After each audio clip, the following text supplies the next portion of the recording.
오늘도 우리 사는 이야기 찾아주셔서 감사합니다. 사연자분이 보내주신 이야기 시작해볼게요. 고등학교 졸업 후 시작한 사회생활은 저를 너무 지치게 했어요. 아무리 열심히 일해도 서울에서 제 몸 하나 누일 열쇠집 하나 구하는 것도 저에겐 하늘의 별 따기였어요. 아무도 저에게 돈과 저축의 중요함을 가르쳐주지 않았기에 돈을 아무리 벌어도 모이는 건 없었어요. 저는 고시원을 전전하며 살고 있었고 친구들을 초대할 수 있는 그런 집다운 집에 사는 게 꿈이었죠. 그렇게 지쳐있던 찰나에 지방으로 가면 집값이 싸다는 말을 듣게 되었고 저는 그 길로 지방으로 내려가 새롭게 시작하기로 했어요. 처음 시작은 역시나 쉽지 않았죠. 서울보다 집값이 쌌지만 번화가와 아주 멀리 떨어진 곳에 겨우 집을 얻을 수 있었습니다. 또 대단한 학벌도 이렇다 할 자격증도 없었기에 새로 일을 구하는 것도 참 힘들었어요. 그러다 우연히 한 회사에서 단기 알바를 구한다는 구인 공고를 보게 되었고 그동안 해왔던 서비스직에 너무 지쳐 있었기에 저는 바로 지원을 했고 면접을 봤어요. 그 회사는 아주 작은 인쇄회사였어요. 건물도 시설도 오래되었고 70대 노인의 사장과 직원 1명이 다였어요. 저는 처음에 시설을 보고 당황을 했지만 돈을 벌 수만 있다면 상관없었죠. 습기가 없는 저는 오히려 사람이 많은 것보다 소규모인 게 좋았거든요. 사장님은 저를 서울에서 왔고 지방에서 살아보고 싶어서 내려왔다고 하니 어이없어 하시면서도 기특하다며 내일부터 출근을 하라고 하셨습니다. 저는 비록 한 달짜리 단기였고 월급도 100만 원이었지만 회사에서 일하는 건 처음이었기에 너무 설렜어요. 그렇게 약속한 한 달이 다 되어가고 있었고 계약 종료를 며칠 앞두고 저는 납품할 인쇄물에 오류가 있는 걸 발견했고 사장님은 그런 저를 단기 알바가 아닌 정지원으로 채용해 주셨어요. 하지만 100만 원의 월급으로는 생활하기 턱없이 부족했고 저는 퇴근 후 편의점 알바를 시작했어요. 그치만 일만 하면서 살다 보니 너무 힘들더라고요. 그래서 저는 사장님께 월급 좀 올려주시면 안 되냐고 말씀을 드렸어요. 저는 혹시나 저의 당돌함에 사장님이 기분이 상하실까봐 걱정했지만 사장님은 살면서 너같이 솔직하게 말하는 애는 처음 본다며 서울 애들은 다르구나 하며 오히려 저를 좋게 봐주셨고 바로 월급을 올려주셨어요. 그렇게 저는 번화가 떨어진 집에서 나와 회사와 도보 5분 거리에 떨어진 원룸을 얻을 수 있었어요. 그때부터 사장님은 친구도 없이 혼자인 저를 더욱 살뜰히 챙겨주셨죠. 사장님은 회사 건물 2층에서 지내고 계셨는데 주말에도 연락해 밥은 먹었냐, 안 먹었으면 밥 먹으러 와라 하면서 말이죠. 또 가끔 서울에서 제 친구들이 놀러 왔을 때는 친구들의 차비까지 챙겨주셨고 밥도 사주셨어요. 또 명절이나 크리스마스 같을 때에도 용돈을 챙겨주시곤 했죠. 사장님은 저를 친자식보다 친손자, 손녀보다도 예뻐해 주셨어요. 그래서 큰돈은 아니었지만 제 앞으로 있었던 빚들도 다 청산하고 소소하게 돈도 모을 수 있게 되었어요. 사장님을 만나서 저의 어두웠던 인생도 밝아지게 됐죠. 그러다 저보다 먼저 들어왔던 직원 언니가 퇴사를 하였고 저의 월급을 조금 더 올려주셨어요. 나이든 사장님이었고 작은 규모였기에 따로 근로계약서를 작성하진 않았지만 1년이 되었을 땐 퇴직금도 미리 정산해 주셨어요. 저는 그런 사장님께 보답을 하기 위해 더욱더 열심히 일을 했습니다. 사장님은 그 회사를 저에게 물려주고 싶어 하셨어요. 그래서 거래처 사람과 식사 자리에 항상 저를 데리고 나가시고 저를 자랑하셨어요. 쉬는 날엔 운전도 가르쳐 주시고 디자인에 소질이 있어 보인다며 학원도 보내주셨죠. 그런 날들이 계속될수록 점점 삶이 윤택해질수록 저는 서울이 그리웠어요. 친구들이 그리웠고 외로움이 커졌습니다. 반지하였지만 고시원이 아닌 집을 얻을 수 있을 정도의 돈이 모이니 서울로 올라가고 싶은 생각이 커졌어요. 하지만 사장님을 혼자 두고 가는 게 여기서 조금만 더 있으면 이 회사를 내가 물려받을 수도 있다는 생각이 욕심이 생겨 망설여지긴 했지만요. 그치만 전 자신이 없었어요. 아무도 없는 이곳에서 덜컥 회사까지 물려받으면 영영 서울로 다시 돌아갈 수 없을 것 같았어요. 일한 지 3년쯤 되던 해에 저는 긴 고민 끝에 일을 그만두고 서울로 올라가기로 결심했어요. 사장님과 식사를 하며 조심스럽게 말씀드렸습니다. 그리고 죄송하지만 실업급여도 받을 수 있게 해주실 수 있냐고 부탁드렸어요. 사장님은 그럼 6개월 정도 더 일을 해달라고, 그러면 실업급여도 받을 수 있게 해주겠다고 하셨죠. 저는 알겠다고 했고, 그렇게 사장님과 마지막으로 함께하는 6개월이 시작됐어요. 그렇게 5개월쯤 흘렀을 때 저는 서울로 올라가 살 집을 계약했고, 친구들이 있는 서울로 간다는 생각에 마냥 들떠 있었어요. 그러다 사장님은 사무실에 있는 시계약을 교체하려고 책상 위에 올라가셨다가 발을 헛디뎌 떨어지시면서 다리를 다치시게 됐습니다. 그대로 병원에 입원하셨고, 병원에서는 연세가 연세이신 만큼 회복이 오래 걸린다고 하셨죠. 그때부터 제 마음이 무거웠어요. 서울집 계약만 아니었다면 사장님이 완전히 회복하실 때까지 계속 있고 싶었어요. 하지만 이미 서울로 갈 준비를 끝낸 터라 그럴 수 없었고, 남은 기간 사장님의 빈자리를 채우기 위해 전 더 열심히 일했어요.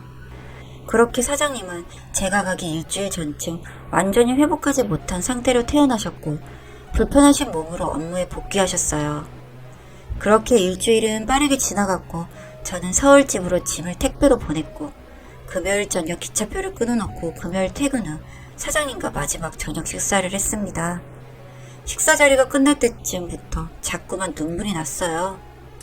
사장님도 저도 흐르는 눈물을 멈출 수가 없었어요. 발길이 떨어지지 않았지만 그렇게 사장님과 다음을 기약하며 헤어졌고, 저는 그날 서울로 올라오는 내내 한시도 멈추지 않고 울었던 것 같아요. 그렇게 서울 생활이 익숙해져 갈 때쯤 전화 한 통이 왔어요. 사장님이 거래처 납품 중 우회전하던 차량에 치여 중환자실에 입원하셨다는 연락이었어요. 정신이 온전하지 못한 상태에서 가족도 못 알아보는 와중에 제 이름을 부르시며 일 얘기를 하신다고요. 그래서 잠시 내려와 줄 수 있냐고요. 저는 실업급여를 받으며 따로 일을 안 하고 있을 때라 내일 당장 내려가겠다고 하고 바로 기차표를 끊었어요. 나 때문에 이런 일이 일어났다는 죄책감에 자꾸만 눈물이 났습니다. 다음날 바로 병원으로 가 사장님의 자녀들을 만났고 면회 시간을 기다렸다가 면회를 했어요. 사장님은 정말 계속 제 이름만 부르고 계셨어요. 하지만 저를 알아보시진 못했어요. 그렇게 짧은 면회를 마쳤고 사장님의 자녀분은 회사를 정리해야 할 것 같은데 저만큼 회사 일을 잘 아는 사람은 없다며 정리하기 전 한 달 동안만 회사 일을 봐달라고 부탁을 하셨죠. 거처도 마련해 주시겠다고 하면서요. 저는 알겠다고 했고 다시 서울로 올라가 필요한 짐을 챙겨서 다시 내려왔습니다. 내려가 지내는 한 달 동안 사장님은 상태가 호전돼 일반 병실로 옮겨졌지만 아직 정신은 오락가락 하신 상태였고, 그 전에 다쳤던 다리까지 말썽이라 회사를 운영할 상태는 아니었어요. 저는 죄책감이 들었고 너무 속상했습니다. 시간을 되돌릴 수만 있다면 서울로 올라가려던 저를 뜯어 말리고 싶을 정도로요. 그렇게 약속했던 한 달이 되었고 사장님의 고정 지출 등을 자녀분들께 알려드리고 회사는 문을 닫게 됐어요. 저는 무거운 마음으로 다시 서울로 올라갔고 종종 사장님께 안부 전화를 드렸죠. 사장님은 전화하실 때마다 반갑게 받아주셨지만 저를 정확히 기억하고 계신지는 헷갈리더라고요. 아마도 정신이 계속 오락가락 하신 것 같았어요. 사장님이 일반 병원에서 요양원으로 옮겨졌다는 소식을 듣고 한번 찾아뵙기로 했습니다. 저는 사장님께 드릴 게 없어 병문안 할 때 흔히들 사가는 음료 세트를 사가지고 사장님을 찾아갔어요. 사장님은 저를 반갑게 맞아주셨고 서울을 차가움 속에서 지내다가 따뜻한 사장님을 만나니 사장님 밑에서 일하던 때가 너무 그리웠고 환자복을 입고 계신 사장님을 보니 마음이 아팠습니다. 그렇게 짧은 대화를 마치고 가려는 저에게 사장님은 찾아와줘서 고맙다며 차비에 보태라며 끝까지 제 손에 3만 원을 쥐어주셨어요. 저는 괜찮다고 거부했지만 사장님은 계속해서 가져가라고 하셨죠. 그렇게 3만 원을 들고 나와 병원 앞에서 저는 또 하염없이 눈물을 흘렸습니다. 그 3만 원을 전 정말 쓸 수가 없어 고이고이 가슴에 품고 다녔습니다. 고아였던 저에게 부모님의 사랑을 느끼게 해주셨던 사장님이셨으니까요. 제가 그분의 뭐라고 그렇게 잘 해주셨을까요? 그렇게 얼마 뒤 사장님이 세상을 떠나셨다는 소식을 들었습니다. 장례식장에 가 무릎을 꿇고 엉엉 울었습니다. 이젠 저는 정말 세상에 혼자 버려진 기분이었으니까요. 그렇게 울고 있는 저에게 사장님의 큰아들 분이 와서 등을 토닥이며 통장을 하나 건네시더라고요.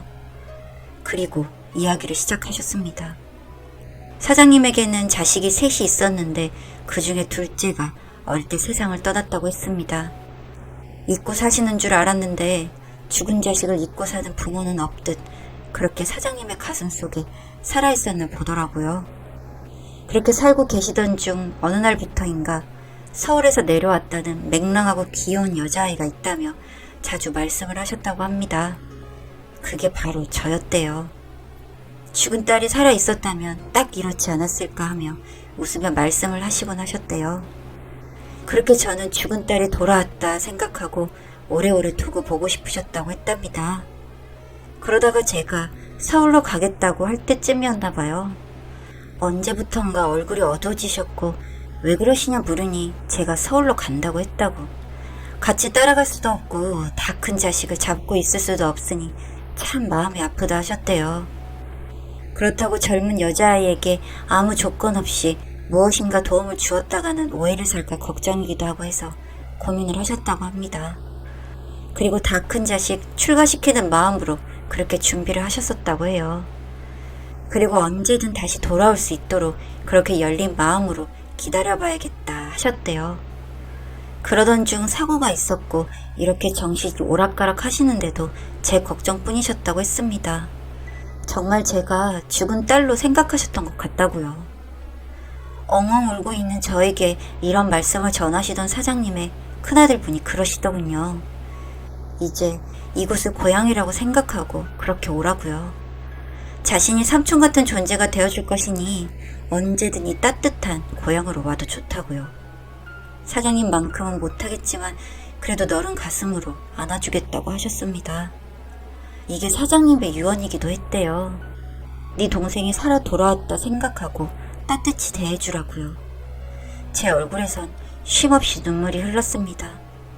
그리고 통장은 저에게 남기신 거라고 했고 힘들어하지 말고 필요한 곳에 쓰라고 주셨어요. 그 통장을 열어보니 제가 받기엔 너무 큰 금액이었습니다. 도저히 받을 수 없었어요. 마음을 추스르고 삼촌에게 가서 말했습니다. 이건 받을 수 없다고요. 그랬더니 아버지의 유언을 따르는 것이니 자신도 다시 받을 수 없다는 말씀만 하셨습니다. 그렇게 며칠을 슬픔에 젖어 보냈습니다. 사장님 영정사진 앞에서 눈물도 흘리고 넋을 잃고 앉아있기도 했죠. 그리고 저는 결심을 했습니다. 사장님이 하시던 제게 물려주고 싶어 하시던 그 인쇄소를 제가 맡아서 하기로요. 받은 돈은 그 회사를 다시 운영하는데 사용하기로 했습니다. 그렇게 저는 고향에서의 삶을 시작하게 되었습니다. 인간에겐 살면서 3번의 기회가 온다는 말이 있잖아요. 저에게 3번의 기회 중 1번의 기회가 저는 사장님이었다고 생각합니다. 태어나면서부터 축복받지 못했던 저에게도 이렇게 큰 사랑을 주시는 분이 계시더라고요.